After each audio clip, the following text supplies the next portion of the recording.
Okay, it's time for Christie Ginger.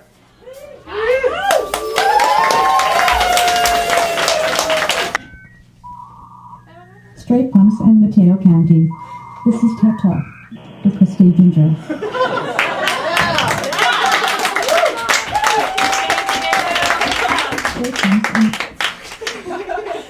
Thank you. Yeah, so Jeremy and Julie know I'm sort of social media expert, so they asked me to come here and talk a little bit about the trends in the internet, kind of what's going on.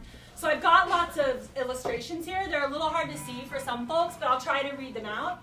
I'm going to basically talk about... Thank you. Talk about what's kind of going on the internet. So obviously the first thing I want to talk about is e-commerce. Really big right now, buying things online. Lots of money. But you know, when you start buying things online, you realize you don't really know who you're purchasing from. Is it a faceless corporation or a local mom and pop shop? So one thing stores have been doing lately is to really kind of give a personalized feel. And I'll give you a good example. I was recently on CandyMoldCentral.com. It's a cakes and things website. Yeah. Internet's back. Yeah. So this is basically where you're going to get your like candy molds, your cake molds, if you're doing any of that type of stuff. And at first I was like, who are these people? They're a foreign company. Then I realized a scrolling bar at the top, and I'll read it out to you. Due to a death in the Cakes and Things Incorporated family, will be closed Thursday. Continually scrolling while you shop. I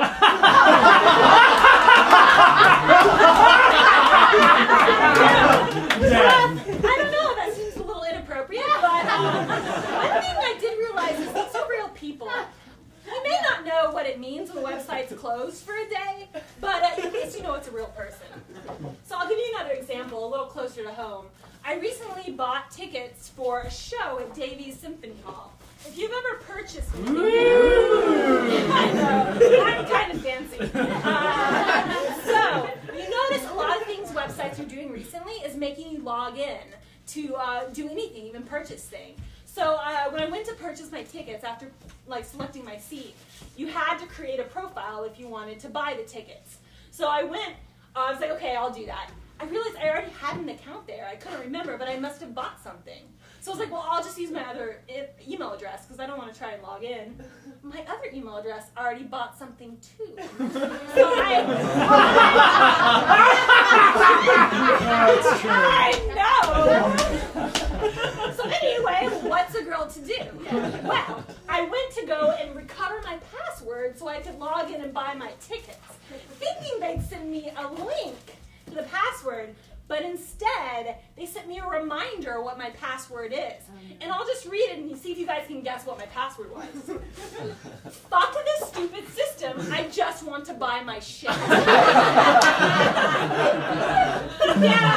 I couldn't remember it either. Turns out, so now I have 3 accounts at City Box Office tickets. So this is a really good technique. Now I have 3 accounts, so 3 times the relationship with my local cityboxoffice.com.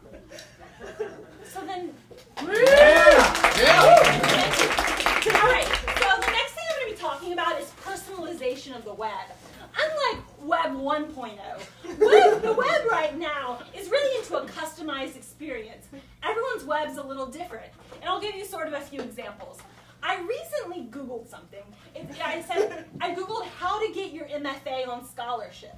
But with my sort of skills and these economic times, Google knew what I meant, which was how to get your man on scholarship. I think that's probably a better thing for me to Google these days, honestly. So I'll give you like one more example of personalization. Do you guys know what OMW means? On my way. On my way. Or oh my word. I haven't heard Oh my word. You think, but actually that's not true. It means on my way. It does mean on my way. And the way I usually say it is like, you know, if someone's like, are you gonna be here yet? And I'm like, oh shit, I'm on my way. Or if like you're in the bedroom and your boyfriend's in the living room and he's like, what are you doing in there? You'd be like, on my way. I'm coming in the other room.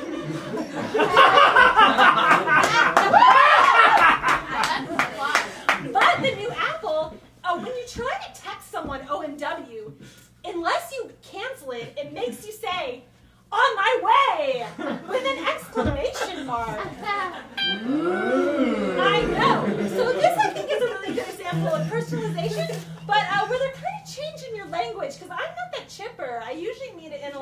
monotone. So now all my friends are seeing me say this. It's really weird. Wait, can I ask you a question? Yeah, absolutely. It says, "Come get your leak outfit." Oh. That's not part of the presentation.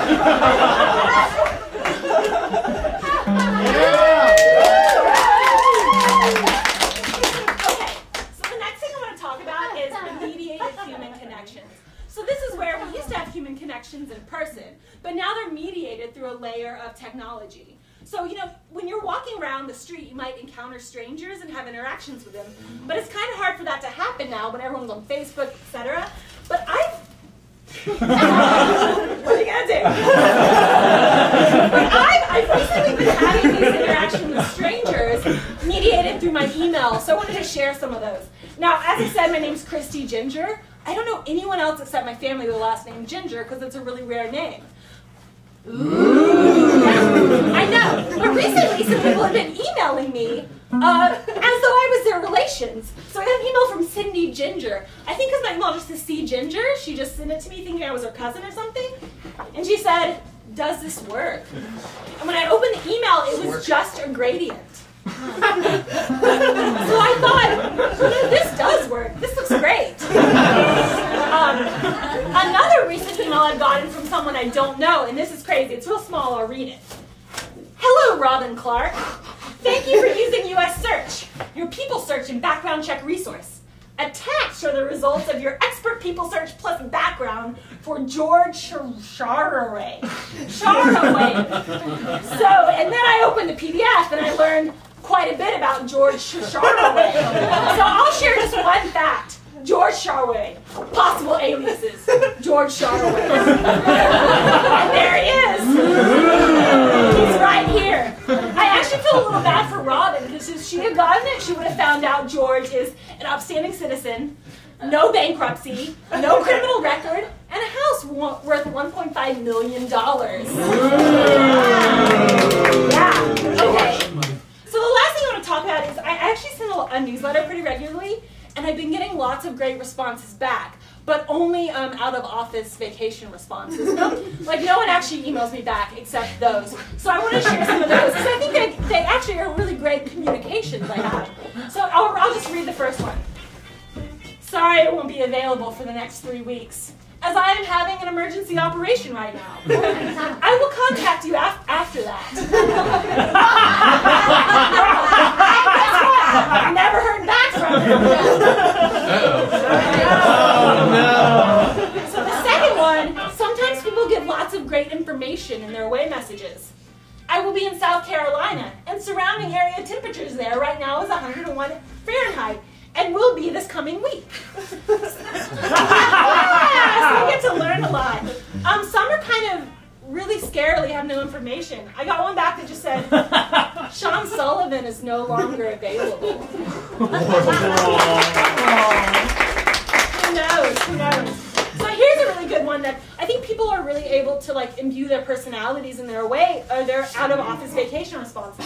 This one says, "Hello, we're moving to London, so I'll be back online, blah, blah, blah, blah. Cheers, Charlotte."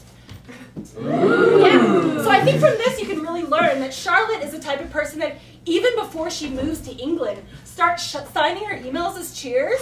So she's obviously a really annoying person. And you may not have realized that if you never had this.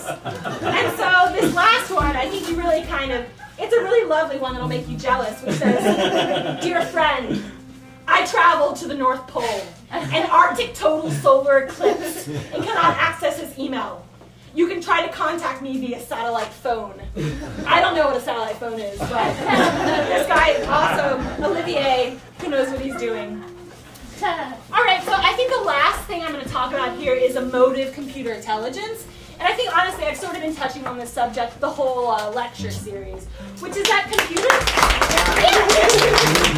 I think we all know artificial intelligence, and this really got solved kind of in the early 2000s. But what's really working on now is computer intelligence that's emotional, that can understand what we want, what we're interested in, and what we're feeling, and sort of make our experiences online kind of more emotional and more feeling. Yeah.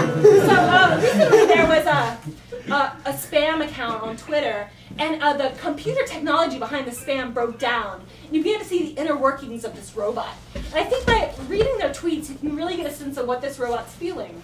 So I'll just read a few of their tweets. Best, or greatest, or very best, or finest, or ideal, or most effective product I have, that I've ever seen, observed, noticed before, or just before. So you can really see the options and the way this computer is thinking about how to communicate its feelings. Even here down, hey, it's Christmas, or kind of a more casual, hey, it is Christmas. It is Xmas. And also, I do want to point out that it wasn't Christmas. So you can see it's kind of like it's like an ironic joke that the account is doing. And then kind of a few, thank you. And a few last ones I just want to leave you with that really speak to kind of the human/robot condition, which is the feeling of being conflicted. So we've got one that's like, bad or poor day for me. Today, these days, right now, nowadays. Really contrasted by the same minute they talked about, I think, believe. It's a beautiful, stunning, lovely, gorgeous, attractive, wonderful day for me. So, yeah.